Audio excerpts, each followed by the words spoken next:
You're listening to The Effective Statistician, episode number 2, actually 2.1, of A Day in the Life of Statisticians. That is another episode of the Calc series. So today we will give you actually insights in how a day in the life of a statistician in the medical field actually looks like.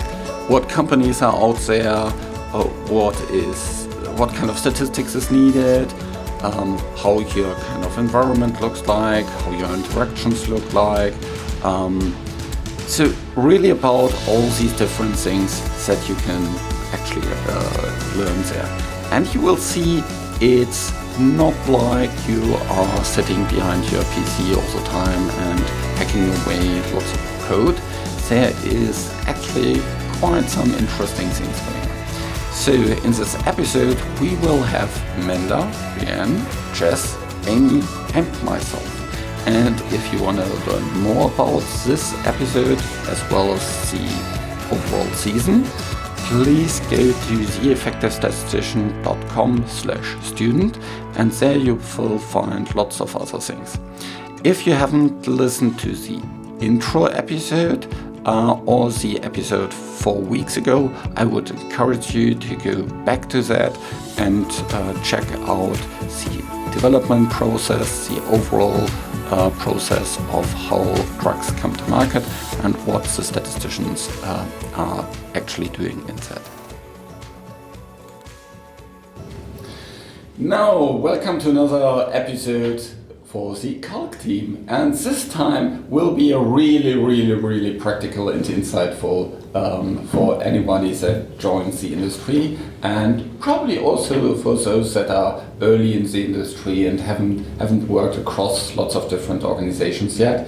So and it's also pretty big groups that we have here. So we have Amanda, we have Brianne, Jess and Amy here, so that we can really present a variety of different jobs across the industry, because I think one key thing is there's no one stats job that is like the other.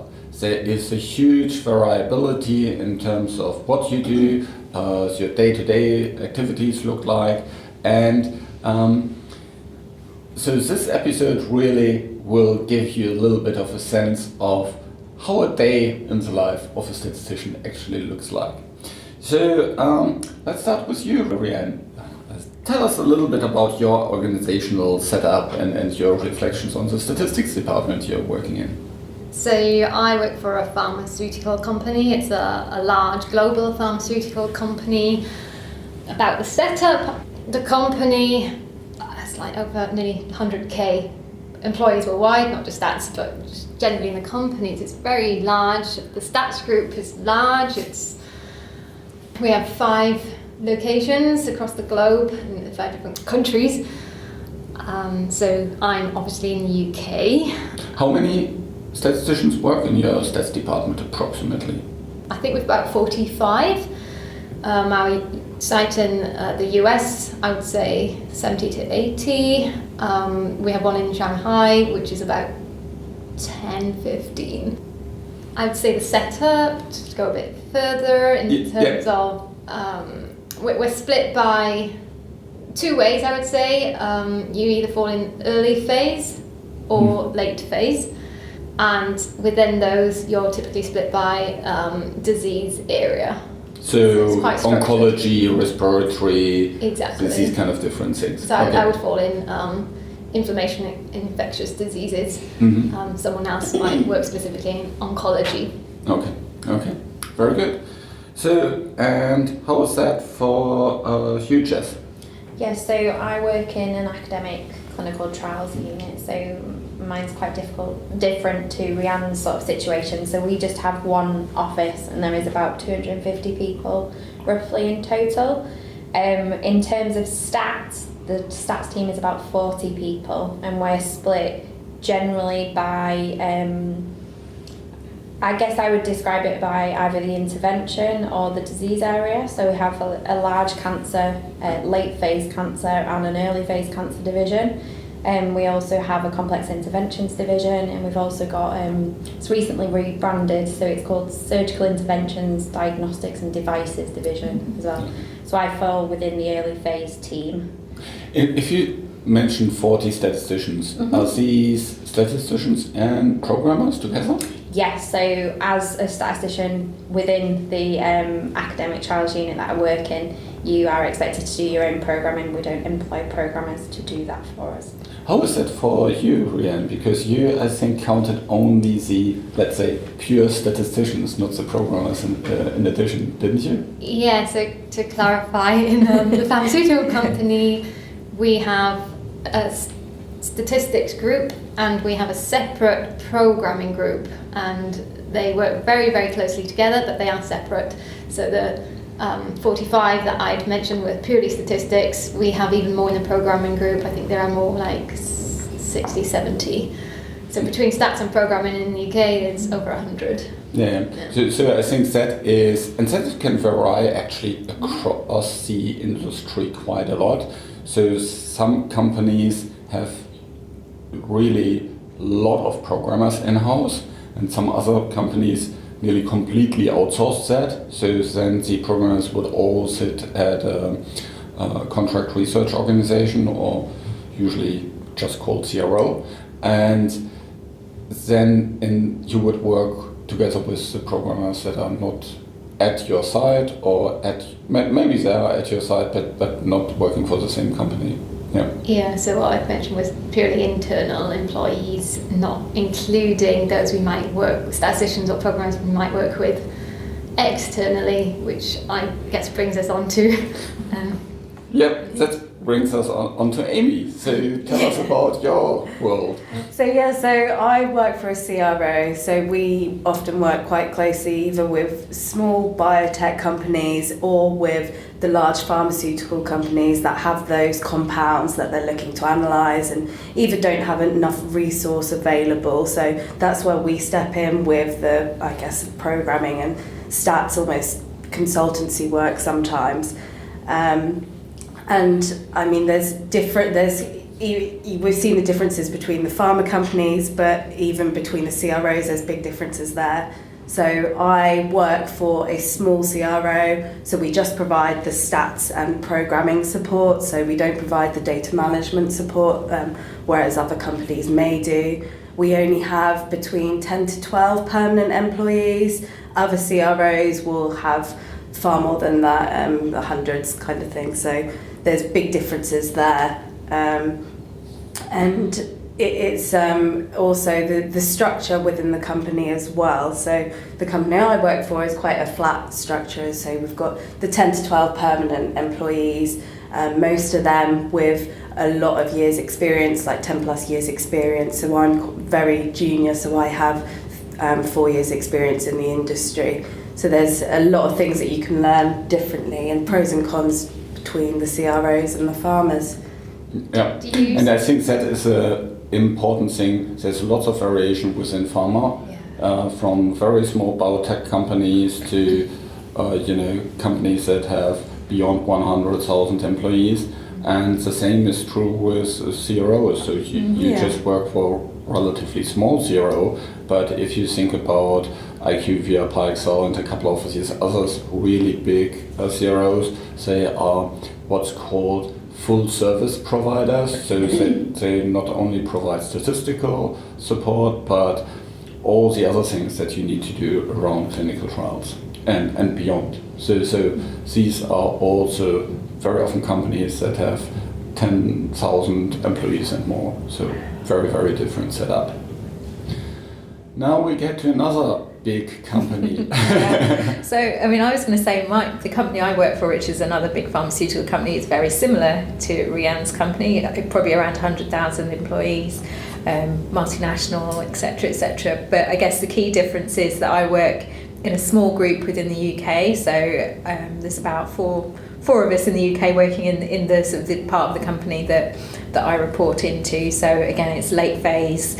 I specifically work on CV-MET cardiovascular studies, but then most of the other statisticians in the company are in the US. So there's probably, I don't know, 150 or so in the US and a few in China as well, and just a small group in the UK. So I guess that's another thing to consider. You know, within all the companies that we work for and all the organisations, you sort of almost want to see what's happening locally within the country you're applying for a job in, and see what other locations they might have, and what interactions you might have with other people within the company in other locations. So I mostly work with people in the US, and not so much people locally, so it just depends. And that's the same for me as well. So even though we have the one site based in Manchester and we're just one small company, you're working with those other companies on a daily basis, and they're global companies often, so you will often find yourself working with people in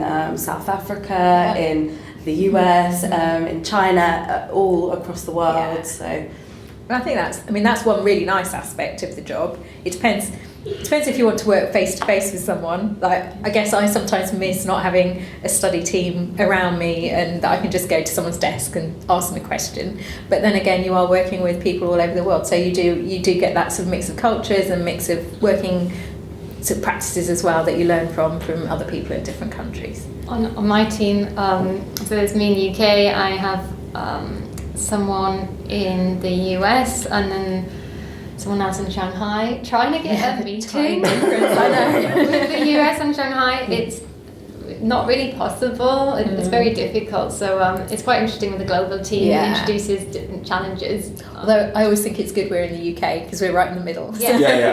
The UK is easiest to slot in. We're quite flexible. So I've worked previously also for a pretty large pharma company, heavily US based, and if you work there then in the headquarters, most of the others would sit basically on the same floor with you that you work with. However, I was working from Europe, and we had a European team that was spread across Europe, very virtual organized, and that comes with lots of pros and cons. And now I'm working for another little bit smaller pharma company that is much more European based and has a much more European emphasis, also spread across a couple of different locations across Europe, and there's a lot of virtual interactions there. But I'm not so don't have so much the problem of the time zones that I had in the past. So I think one key takeaway is there's a huge variety in all these kind of aspects, and even if you work for large pharma organization, within that large pharma organization there can be quite a lot of variety. So if you look out for a new job, look specifically what are the circumstances and what is kind of nice for you to work with. I quite like the whole working with the people in the different countries across the world though, because even just at a study design level, that comes in so useful, the different cultural, societal norms and the way that the geography may affect your trial. So whether that's to do with what would a patient report to a clinician, would they actually be open and honest about all of their adverse events? Would you get that full range of information? And that can sometimes differ between countries. I think that it's really very, very much working with lots of different people around the world. That I think is common across all the different jobs. It's not just sitting behind your desk typing programs all the time. It's a lot working together with I was going to say, but Jess, is yours more sort of locally based? So mine is completely locally based. The trials I work on are just national trials, so it'd be an early phase. We've just got a few centres around the UK on each of them. Everybody I work with on a day-to-day basis is within maybe 100 metre walk sort of thing. So if I've got any questions that I like quite quick questions, we just tend to pop to each other's desks. Or the only exception to that is the clinicians. They tend to be based in the hospitals and stuff, but they're based in the hospitals in the UK, so we can have phone calls with them at normal times and stuff. I once set up a meeting. I was I just started basically at this pharma company, not really having that experience of global working, and I just put a meeting with my scientist in the calendar, not realising it's 5 a.m. their time. Are they West Coast America? Yeah, West Coast, so you know quite quickly. I also got lots of invites for kind of 9 p.m. meetings and things like that at the beginning. So I think that depends on personal priorities and personal preferences, what is the best. But I think this huge variety gives lots of opportunities to work in different settings. It also gives lots of opportunities for different travel arrangements, where, as I guess you're not traveling that much. No, not travelling that much now. I'm traveling very, very heavily, so and I know of other statisticians that kind of travel even on a weekly basis to different locations. So let's go a little bit into the day-to-day activities. So, Rhiannon, what does a typical day for you look like? This is a hard question because I don't think there is a typical day. You could ask me this 6 months earlier and 6 months from now, the answer I'd give you would be different. I think ultimately it depends on the task of the project that you're on at the time. I guess in my experience, to give you a flavour, I've worked some on trial design type work. What does it mean, trial design type work? So is that you read a lot of books and then write up your trial design and then you're done, or how does it work? So I guess you're put in a team and there's an objective. You're trying to. It might be a phase 3. Let's go with a phase 3 trial for an example. You're a statistician. You've been put in a team with a clinical scientist, a regulatory person. The regulatory person, by the way, they're there because they know the FDA. You might have a US regulatory who know the FDA. You might have a EU regulatory person who know the EMA. We have. Do you have like a pharmacokinetics person? Pharmacology sits on that. Yeah. Safety Outcome person. Safety. Yeah. I'm missing so many. Health outcome Outcomes person. research. The outcomes. I'm sure there's another. A couple of different physicians. I think, yeah. So you will have a lot of different people that you meet and discuss and optimize things. Well, I guess the first thing is establishing the question, the objective. And you have to do that as a team, and that can be quite broad. So it's a lot of research, and I really enjoy that because I get to learn a lot. So, for example, I might be new to the disease area, so I'm going to read up on the disease, the biology. I might ask my scientist, actually, can we have a meeting? Can you explain to me the disease so I can understand it? The population, or how medicine actually is supposed to work, the mechanism of action of the medicine, understanding the endpoints. When I say endpoints, it's understanding the variables, basically. What is it you're studying? So, for example, oncology might be survival or progression free. A respiratory trial might be a forced vital capacity, which is an endpoint that basically just measures how fast you can inhale, so to say. Yeah, is it blowing out? Blowing out. It so might lung be function, isn't it? Lung function. It might be rheumatoid arthritis, where it's more imaging, X-ray type endpoint. So or it might be questionnaires, completely different. Exactly. That's where it gets really interesting. What are the requirements? You mentioned questionnaires, so you'd have someone from your patient-reported outcome expert, and they'll say, well, hang on, all these things you're talking about so far are just meeting the regulatory standards, but what about beyond that? For these payer discussions, we don't have anything that can relate to the patient, and that's what payers are interested in. So sometimes you have different requirements for different audiences, so it's important to have this cross-functional team to get everyone's input in to establish your needs. I think that is a very, very big separation from university work, where you basically get a task and all these things are already figured out.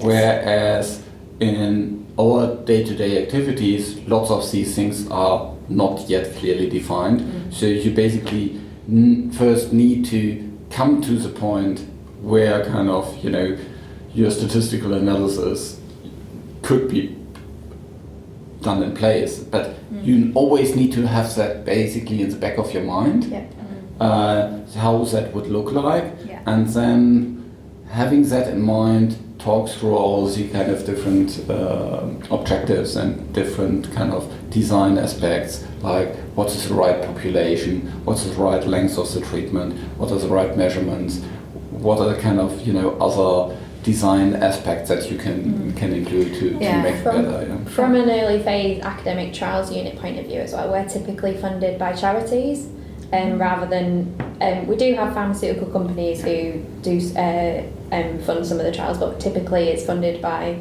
charities.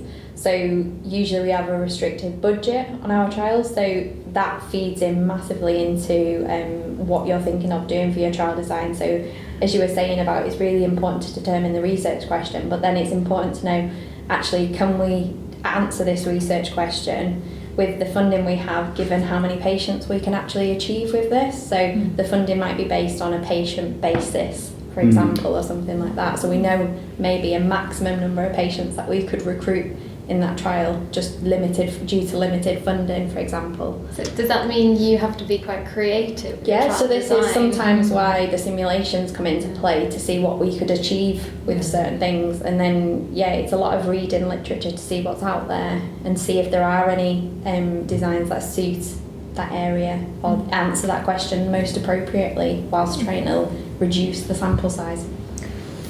Amy, how does that look for you in your world? So is that what's in terms of the design aspects and these kind of things? So the design aspect, it differs on the role you're playing. So I've more recently been embedded within a large pharmaceutical company, so then my role would be quite similar to Rianne's role. I was acting as that study statistician for the pharma company. So you have a massive input then on the study design, and just to add to that as well, working not just internally but externally as well. So advisory boards, you're bringing in these key experts that are the very best physicians, clinicians in their particular therapeutic area, and you're talking to them, trying to find out what they're really interested in, if there's some avenue they've not gone down before that they want to pursue, and how can the stats you use be involved in that, and is there anything innovative you can do as well? Can you apply particular stats methods that haven't been used before? So that study design is really interesting to me. I think it's beyond what you've done at university. Like we say, you don't really get into that, but if you're interested in the therapeutic area and in the pharma industry, it's a really fun part of the study design, the study process.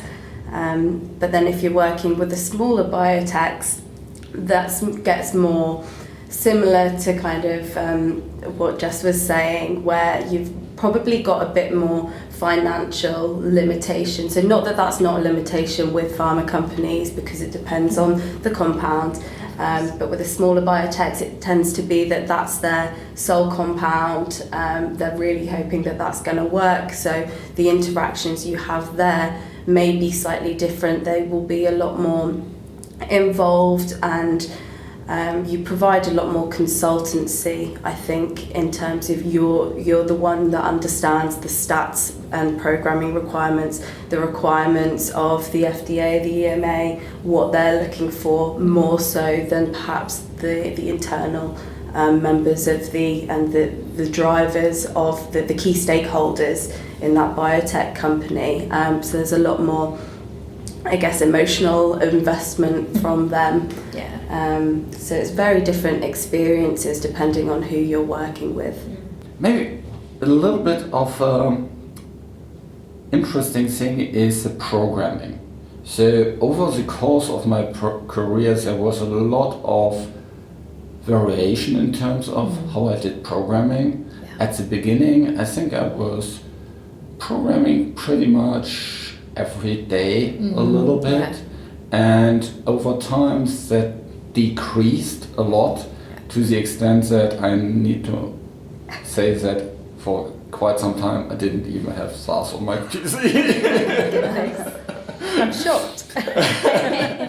So, how is that for you? Okay, I'll go. It's Rianne. So, I think my experience is different. When I first started out, I was at a large CRO. The first 2 years was pretty much programming in SAS every day. I had a lot of hands-on experience programming databases, programming tables, listings, graphs. I don't particularly like graphs in SAS. Who likes They're quite graphs? difficult. Yeah, coming to the pharmaceutical company, a lot of what I was doing is then done. What I was doing at the CRO, it was done by the programming team because it's a bigger disconnect in pharmaceutical. So I was definitely less hands-on the programming side, and maybe got a bit more involved in the study side. So maybe I had more involvement in trial designs, that kind of thing, and less programming. Just how is that for you? So I'd say when I'm programming, it kind of comes in phases. So when I first started the trials unit, the trials I were working on, they were all in setup. So this is before they've recruited any patients. So it was designing the trial, setting up the database, developing the trial protocol as well. So that was a lot of reading, understanding as well the processes of the unit and how it differs across the different disease areas, within cancer in general, and stuff like that, and the different drugs that we use. But then I might have phases where I'm doing safety reporting, so that'll be just me programming, just to produce the safety reports. Recently, I've been doing a lot of programming because I'm working on an analysis, but on a day-to-day basis, I don't use it that often really, but it's SAS that I tend to use for programming. No, it's okay. I think that's an interesting topic. It's predominantly SAS right now, but certainly we're using R more and more, to the point where I'd say, I joined the industry 6 years ago, and already I don't have R skills, but it's going that way. So the requirements change, and I'm already foreseeing that to some extent. So I'm trying to upskill on the job and start learning R. I know.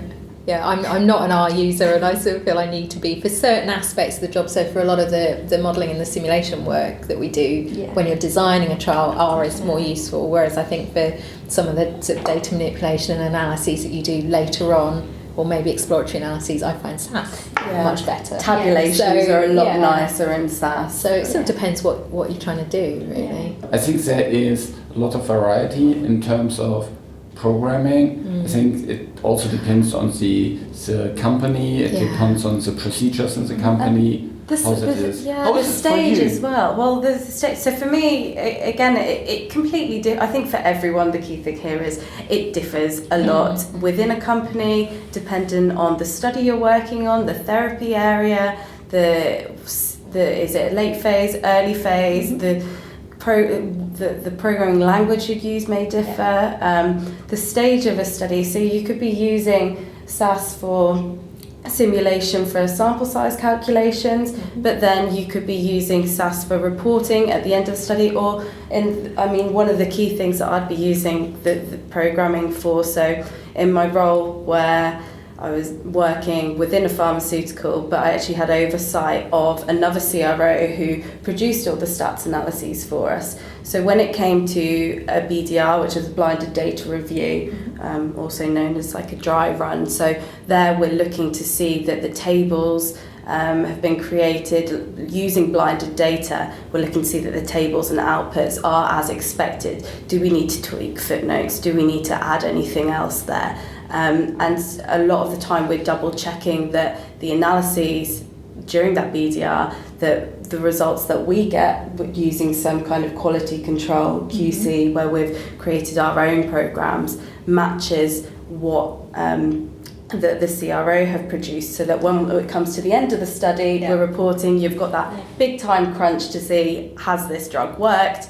making sure that we can kind of trust that data. And it's the same if it's not done by another CRO. You will always, with the programming, you tend to dual program, particularly the kind of key efficacy analyses, key safety analyses, to make sure that we can fully 100% trust those study results, because human errors happen, so you always want to make sure more people are doing that. But I think that's a very, very good point, Amy, that you're making, and that is probably similar across all the areas. Working with programmers, specifications of the analysis, and checking the results, quality checking, we often say QCing these things, is really a lot of the work in all areas, because you really don't want to present something that is not right or that doesn't look right, and for sure you don't want to send that to regulators. So I mean, the FDA especially will do their own analyses to check, so they will replicate your analyses to make sure that they seem correct. So you don't want, you want to make sure you've done that first. And then of course you will have internal SOPs, standard operating procedures, that describes how to create these programs so that they are in a good environment, in written in such a way that you can actually QC them, how they are conceived, and all these kind of things. What's required as a review, what's required as a QC. That I think that's a lot of the work to make sure that everything is correct and right. And when it then comes to the unblinding of the studies, that you basically more or less only need to press a button to get the results. It involves a little bit more, but then you have everything kind of preset, that there's not a lot of effort afterwards in terms of getting all the pre-specified analysis. All the other exploratory analysis is a different setting, but Okay, so in terms of skills in your area, Rianne, what would you think are the most important skills that help you to succeed at your day-to-day activities? I guess as a statistician, starting point, the entry requirement is a background in statistics, knowledgeable there, but I would say the next biggest point is communication. Oh yes. I know people say it a lot, it's a soft skill, but it's you critical. Really see how critical it is in our setting where you're working with your team are non-statisticians. You're the single statistician. The people you're talking to have to understand you, so it's a very different game coming from university when everyone you're talking to about your coursework, asking for help, is on the same page as you. It's very surprising how little other people know, even like a clinician. What saying something like linear, even they didn't understand what linear meant. You really have to boil it down, and that takes experience. And I find a lot of the time I'm acting as a bit of a translator between, say, a programmer and a clinician. Yes. So you know what the programmer's done, because quite often you've written the analysis plan and you've sort of said, okay, this is what needs to happen. Programmer will come back to the team and say, these are the results, or they'll present some of the results back to you. But then you're the one that has to work out, as Amy was saying, is that correct, and then translate that to the clinician on the team.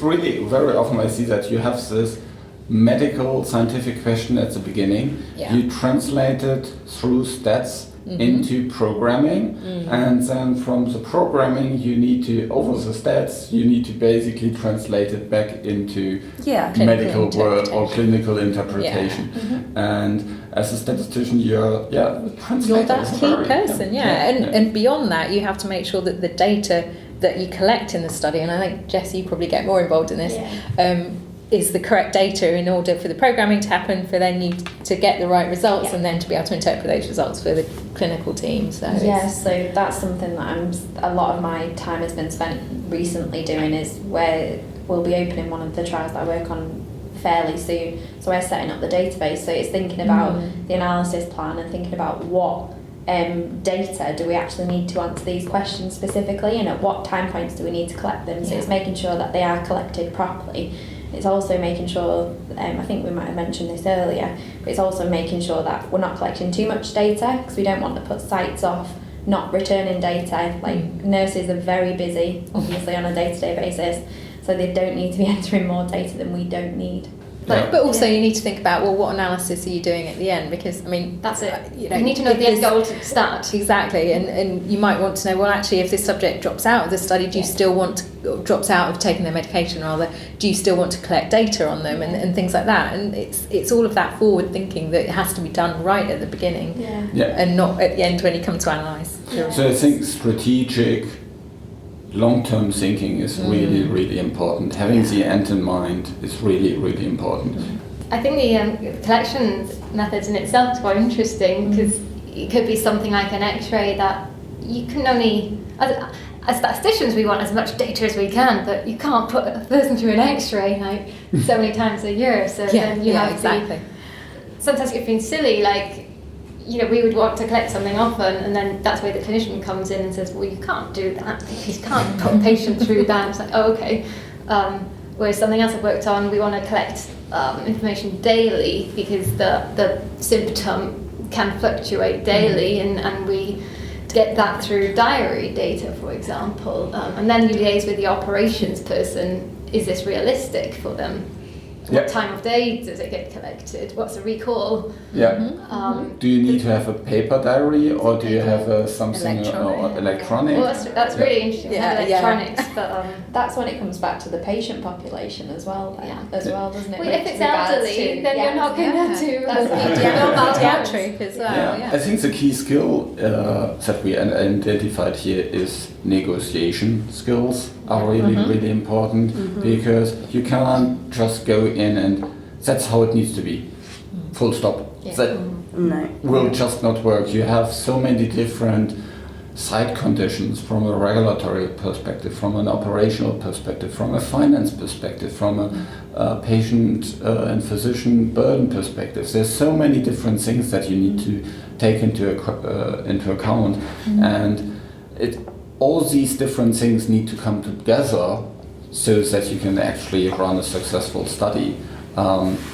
Because if any of these conditions isn't met, then that can basically fail your complete study. It can ruin your recruitment time. It may not be feasible from a finance perspective. It may not be leading to the claims that you want to have in your label. So these are all kind of different negotiation skills that you need. And that's not just within your study team as well. So once you've had all these big discussions, negotiated everything within your study team, you've come to an agreement, you've then got to go to the key stakeholders, the senior management, the CEO, and pitch that idea, pitch your study design against other study designs within your company in order to obtain the funding for it. So we were discussing earlier actually and saying about, well, that's the other thing is you've got to kind of have a bit of resilience as well, because you can get to that point where you've spent months preparing this study,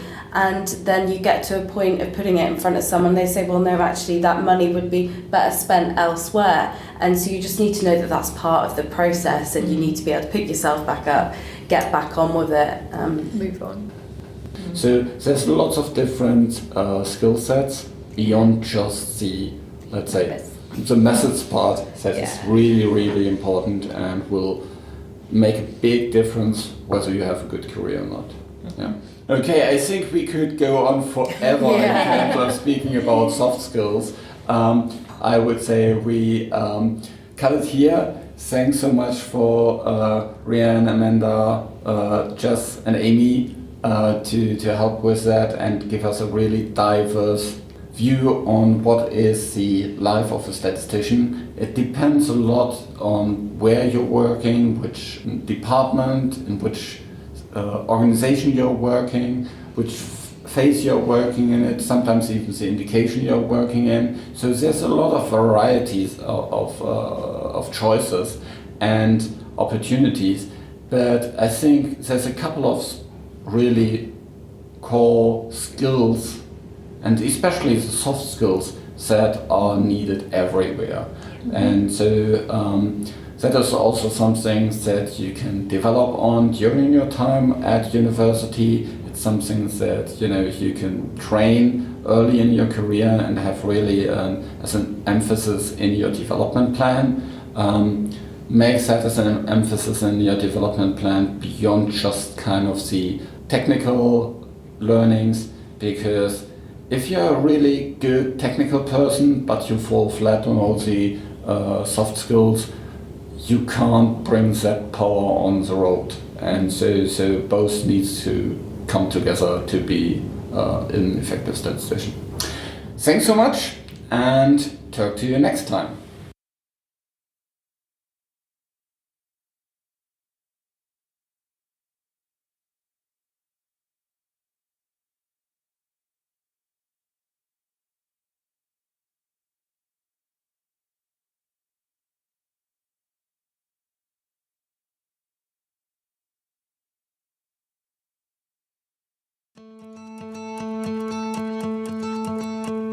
Thanks for listening to this episode. It was a really, really awesome interview, and I hope you had as much fun as I did with the recording. This is done in association with the PSI Calc team. Obviously, these were all the people on the interview, and I'm really looking forward to have a couple of further episodes of this coming out. So the next episode will come out in about 4 weeks on another Thursday, but of course next week on Tuesday we have our usual episode of The Effective Statistician, and maybe that's interesting for you as well. If you want to learn more about it, just go to theeffectivestatistician.com/student, and there you will find more information about this, about all the other episodes of this season and so on. And if you like that, please share this with anybody else that could benefit from it, be it other students, other people that you know in the industry. Please share it as wide as possible, because we want to have students do well in this area and have a good start into their career and actually understand what they can expect from this career, so they can make an informed decision. So please share it. Also, please share it on social media. That would be really, really awesome. And if you want to give some feedback, just go to the homepage and respond to any comment. Thanks so much, and speak to you soon.